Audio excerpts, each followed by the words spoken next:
These people don't understand the war behind the scenes. No. And I don't think they really think about what does a word do and what does a word there. But I'd read the occult writings. And I knew what the occult world was saying. And I knew that Westcott and Hort was saying the same things as the occult world. And now it was an issue. I needed evidence. I needed evidence. Now, you can get the writings of Blavacki. I have them on a disc. But the people will say, who's Blavacki? They don't understand that Blavacki is to the occult world what Ellen G. White is to Seventh-day Adventists. Except they have more respect for her than we have for the spirit of prophecy. Mm-hmm. Some of our people are saying that yes, she has the same inspiration, but she doesn't have the same authority. And you cannot use her for exegesis, you can only use her for homiletics. Well, if she doesn't have the authority, then how can she have the same inspiration? They're mutually exclusive. It's either one or the other. And if you cannot use her for exegesis, then you might as well trash her. So that's not getting rid of her, but that is making her of none effect. Mm-hmm. And so I said to my wife, I need absolute proof. I have it, but I don't know whether they will trust something that comes off a web page, something, because that's another accusation. Oh, he gets it from the web page. Oh, he gets it from an obscure source. Morals and Dogma is an obscure source. That shows such blatant ignorance it boggles the mind. But leave that as it were. Then I said to her, we need the original writings of Blavacki. I don't want them on a disc. I know what it says, but things are cut out. I need it from the best source. Now, remember I told you that my father-in-law had made me take back books? Yes. And I'd met the channel, and this is now, 20 years later. And I say to my wife, we need to go to them, because I tried to get the original sources. Impossible. We went to every esoteric bookstore that there was, couldn't get them. And so we decided we would go. But we were on our way to Australia, and we didn't have much time. And so I said to her, we'll go, just before we fly, we'll go there and we'll see if we can get those books. But how are we going to get in there? We're now going on to whose ground? Satan's ground. Yes, we're going on to Satan's ground. So I said to myself, well, I'm not going on to Satan's ground without serious prayer. And I'm not going there because I want to prove a point necessarily, or to prove myself right. But if this is important, then God will help us, so that we can show that the occult world says that the new translation based on the new manuscripts are in line with Kabbalism, and only a Kabbalist would be able to translate them so that the esoteric meaning of the texts can come out. And Westcott and Hort had said those very things, that they would change a word here and they would change a word there, so that to the surprise of everyone, even the most informed, all these changes would be there and they wouldn't even know it. And so I said to her, she must come with me, because I'll never get in there by myself. And I'll use her maiden name, because that was the name of my father-in-law. So you tell the story. I'm talking too much. Well, we rang the bell at the door. There was a high security gate. Was this the same place that you The delivered same the books place, to? but it had changed a bit. There was now security around the house. And we rang the bell, but there was no one there. So we went away and we came back again. And this time we rang again, and somebody answered. And he said, "Who are you?" And he immediately used my father's name, and he said, I'm the husband of the daughter of so-and-so, and we would like to come and speak to you. And the man, immediately when he heard my father's name, he immediately said, "You can come in." And so we went in, and on our way up to the front door, there was a building next to the house, quite a tall building, and the top story window opened, and this woman leaned out and she looked at us, and her eyes were wild and weird, and she shouted at us, but we couldn't hear. She wasn't saying any words, she was just making noises and screaming at us. And he quickly ran up and he, quieted her down and closed the window, and so we went into the house. Things had changed. I think previously where there was the temple with the triangle and the purple, it was all gone. It was now just a normal house, but there was almost like a reception area with bookcases and many chairs, so it seems like it was a meeting room. Yes, and you can explain further about the books and what happened there. So I said to him, I'm looking for the man who used to live here. And I mentioned the channel's name. So he said to me, he's dead. This was 20 years later, and he was not a young man at that stage anymore. So I said, well, is there anything left of what there was there? He said, yes, I'm his replacement. I'm the man now. I said, thank you. So why are you here? He said. I said, well, I'm actually on a quest. I'm looking for the original writings of Blavacki. But I didn't want to tell him why. So he says, you want the original writings of Blavacki? He says, well, unfortunately, they're not available. You can't have the original volumes of those works. But I have many books for you. Come, I'll show you. So he took me to a table, and there were lots of books lying there. And I remember one of them was Bridges, and I said, I've read that. And then there was Alice A. Bailey stuff. I said, I've read that. And he said, so do you want none of these? I said, no, I don't want them. I've read them all. And he took his hand like this and he wiped them to one side. So he said, so you're done with these? And I said, yes, I want Blavacki.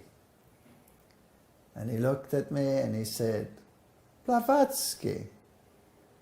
Well, if you want Blavacki, that means you have arrived. And I said, oh, thank you. He says, but I can't just give you Blavacki. What esoteric school do you belong to? Uh-oh. So I had to do some quick thinking, and I said, I don't belong to an esoteric school. I only know what my father-in-law taught me. And so he talked some about that. And he kept on saying, oh, Blavacki. And then he kept on showing me other things. And then he said, let me show you this. And this was fascinating. He took me to a bookshelf, and there was a Bible commentary. As we would have a Bible commentary, there was a Bible commentary. And I took a book down and I started reading. It's the esoteric interpretation of the Bible. So everything that's good becomes evil. Yahweh becomes Satan, and Satan becomes Yahweh. Everything is gospel reversal, right the way through. And I picked this up. So I said to him, this is interesting. What do you do with these? He says, well, we give Bible studies. So I said, okay, so you give esoteric Bible studies. He says, yes, we have a class here and we meet. But I also lecture elsewhere. I don't know how to say this carefully. Let us put it this way. He trained high-ranking theologians in the esoteric schools. And he also told me that I couldn't have these books because even if he died, the books would have to go to high-ranking theologians. Now that's fascinating to me because that meant that some of the high-ranking theologians that are preaching or teaching students are actually trained in occultism and esoteric knowledge. Now, this is not some conjecture of mine. I'm here in this terrain. I'm getting it out of the horse's mouth. And he's almost making it his boast. But I didn't have too much time, and so I said to him, we have to go because I have to go to the airport. And I'm sorry that you didn't have it. But he wasn't through yet, so he said, wait a minute. And he went downstairs somewhere, and he returned, and he packed out Blavacki's writings in front of me. He was whetting my appetite, of course. Now, let me make this quite clear. I don't want to read Blavacki's writings. They're nauseating to me. I've struggled through them. I've read what she has to say. And Isis Unveiled, all of these books, I've read them when I was still in the occult world, but I never had the original writings so that I can verify absolutely page so-and-so, this is real. So then he said, but you can't have them, of course. So I said, but can't you get another copy? He said, no, I can't. And we were just about to leave. He says, I do have one more copy, but unfortunately you can't use it. I said, why not? He said, it's in a foreign language. And then he disappeared downstairs, and he came back with it, and he put it down there, and it was in German. So I didn't want to seem excited. So I said, that's a pity. It's in German. He said, yes. I said, well, you know what? Some of the words I probably won't understand, and I can use a dictionary.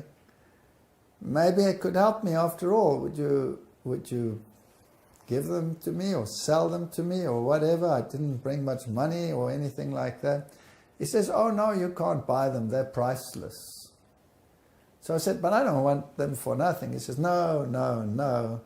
And then he said, you know what? How much money have you got on you? So I opened my wallet, and I had, what is it, 300? I had 300 Rand. That's $30. So he said, make that a token donation. And he took it, and I got the writings. Now, why did I want them? The reason why I wanted them is because they state categorically that the old Bibles that the Protestants used, the Protestant version, that poisonous asp, same wording basically as the Jesuits used for those writings, that they had been changed esoterically, and then she proceeds to show how they were changed esoterically and gives the esoteric meaning. And then she says that the only ones who would resist this esoteric interpretation would be the Adventists. Now, why would she say that? And so this is information that is important, and it is verified to me that it's not some airy-fairy source, but by the highest occultist in the country. When you have those writings, you have arrived. I don't want to read those writings. I've been there. I don't need esotericism in my life, but I do need to know that when I state something of this nature, it's verifiable. Is that the quote you put into the Bible versions document? That's correct. Now, you can say what happened when we left. Well, when we left, again, this window opened, and this lady just poured out, and she looked down on us, and she was going absolutely crazy. It's almost like she was trying to tell him not to let us go. And she kept on screaming, and he apologized that she, There were no normal words. She said she was in this state or something. Yeah, he obviously, she had some problem, but it was almost like she was trying to stop us from going. And we left very quickly, and we were out the gate. And we thank God that we had come out of there in one piece. And that perhaps it was more important for me being under attack from everyone on the outside to have it absolutely verified and established that this was solid ground, so that I couldn't be moved. And I believe that is what happened. Now, many of the occult writings that I had them in boxes, and they broke into our house. And what they did was amazing. They took some of my son's clothing. They took all my slides, my lectures, and they were all neatly packed into lectures, and there were many of them, thousands of slides. They took them all and emptied them on the carpet. They didn't take them away, and they mixed them all up. It took me weeks to resort my lectures into a series. It was horrendous. And they stole the occult books. They took them out of my house. So God protected your slides, but he let them mix them up.